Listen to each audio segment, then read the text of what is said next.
of the 1950s with the 1960s counterculture.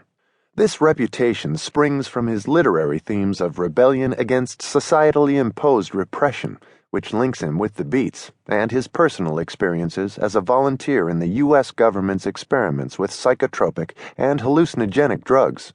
These latter experiences, coupled with his penchant for communal living and rock music, ensure his status as a preeminent spokesperson for the 1960s counterculture. Kesey was born in La Junta, Colorado in 1935. While he was still a child, he moved to Oregon with his family. After receiving his bachelor's degree from the University of Oregon in 1957, Kesey enrolled in the creative writing program at Stanford University. It was during his student tenure at Stanford that Kesey volunteered as an active participant in the testing of the psychotropic LSD and the hallucinogens mescaline, derived from the mescal, or peyote cactus, and psilocybin, mushrooms, at the Veterans Administration Hospital. Kesey believed that the perception-altering LSD, in contrast to the actual hallucinogenic qualities of mescaline and psilocybin, was a tool useful for transcending rational consciousness and attaining a higher level of consciousness. Aside from Timothy Leary, whom Kesey met briefly during the Further tour recounted in Tom Wolfe's The Electric Kool-Aid Acid Test, no person was a more vocal proponent for the use of LSD during the 1960s.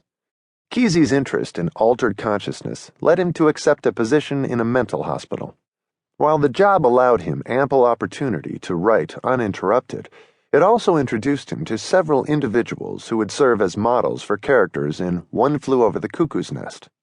Kesey also ingested LSD, called tripping, while interviewing the patients in order to gain insight into their altered perceptions of the world. He even convinced a friend to administer electroshock therapy to ensure an accurate depiction in his novel.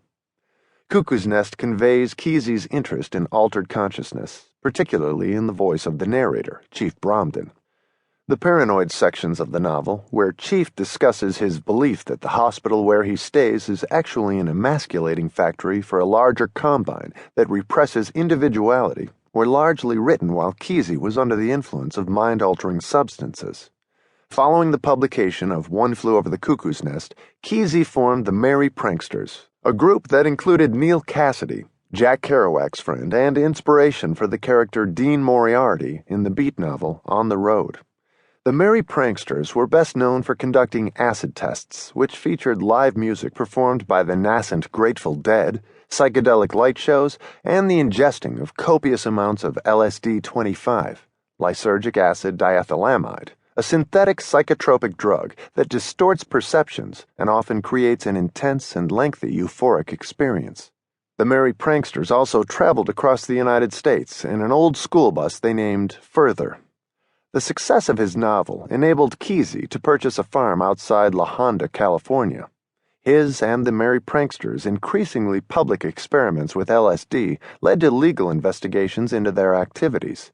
His continued taunting of U.S. drug enforcement policies led him to flee to Mexico to avoid prosecution and then return to face imprisonment. Upon his release, he returned to his family's farm in Oregon, where he raised 4 children with his wife, whom he married in 1957. Kesey died on November 10, 2001, following liver surgery. Career highlights. Besides One Flew Over the Cuckoo's Nest, Kesey went on to write Sometimes a Great Notion, published by Viking in 1964, Kesey's Garage Sale.